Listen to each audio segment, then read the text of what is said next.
This is News 14 Carolina meteorologist Matthew East coming to you from the Weather on the Ones Forecast Center. Here on this Friday morning, we had an active weather day yesterday. Numerous severe thunderstorm warnings issued throughout the course of the afternoon and the evening hours, and a lot of wind damage reports did indeed come in. This is a look at the damage reports from yesterday. All those blue dots are where we had a wind damage report come in, and there's a lot of them from eastern Tennessee through a good portion of the Carolinas, and that little black square you see in the upstate of South Carolina, that's a 76-mile-an-hour wind gust at GSP. So pretty significant wind event in some spots as we went through yesterday.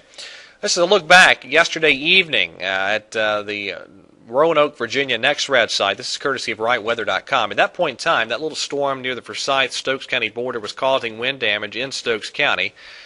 That was one of the counties that had several wind damage reports come in. And then let's look back to about 5:25 in the evening yesterday. This is from the GSP NexRad, and pretty mean line of storms at that point in time from western Cleveland County down into the upstate of South Carolina. That Bo Echo caused that wind gust at GSP, and there were other reports of wind damage through the upstate into the southern Piedmont of North Carolina. And really the wind damage continued farther eastward as we got deeper on into yesterday evening in central and eastern parts of South Carolina. This morning, that's a look at the radar imagery from up in the mountains. Some showers and embedded rumbles of thunder. No severe weather this morning in the Carolinas. Now that is a look at the radar in the northeastern part of the country. That is right ahead of the disturbance that moved through and affected our area yesterday. Some chilly, sort of soaking rains in the New England states this morning. That's pushing eastward. And big-time thunderstorms. This is a look at the Level 2 NexRad data from Dodge City, Kansas. Big storms there. Hail being estimated at least in 2 inches in diameter with these storms as I speak. And pretty nasty stuff out there in Kansas early this morning. All right, that's a look at our upper air chart off the NAM model for 2 o'clock this afternoon. And we've had that series of disturbances cruising by off to our north. Each one of those has sparked some showers and storms around the region. And today, we're seeing a cold front begin to edge in from the north. That's the GFS model.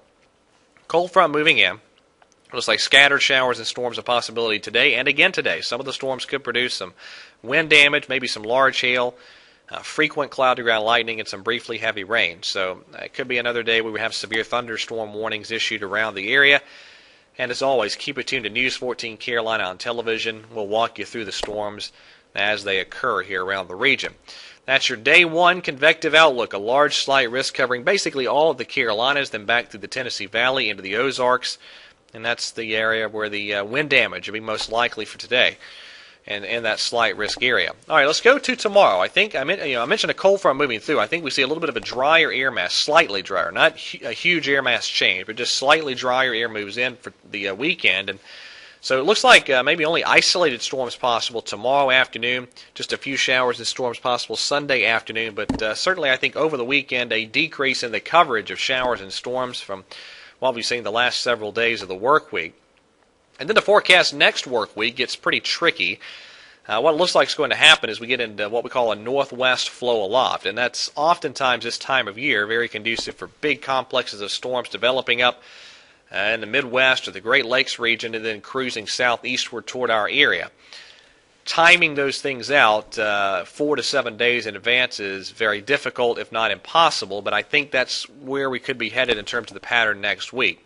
There's occasional what we call MCSs, or mesoscale convective systems, developing and pushing down toward our area. So timing those out will be something we'll have to iron out as we get closer to next work week. That's Tuesday evening, and notice on the GFS that complex of storms being indicated pushing through Kentucky and West Virginia drops in here Tuesday night through Wednesday. That's Wednesday evening, Wednesday afternoon. And again, timing those out in advance is very difficult, but I think we will see those complexes of storms will be a possibility at times next week, and cooler temperatures also next week. Probably a lot of lower 80s for highs and lower 60s for lows. And finally, this is Thursday evening. The GFS develops an area of low pressure off the Carolina coast and tries to pull in some cooler air from the north. We'll see if that indeed occurs. Some of the modeling has been all over that scenario, and that'll be something we'll watch as we go through next week. All right, that's it for today's edition of the Carolina Weather Video. Everyone have a wonderful Friday. And hey, have a great weekend to the next edition of the video on here bright and early Monday morning. Have a great weekend, and God bless.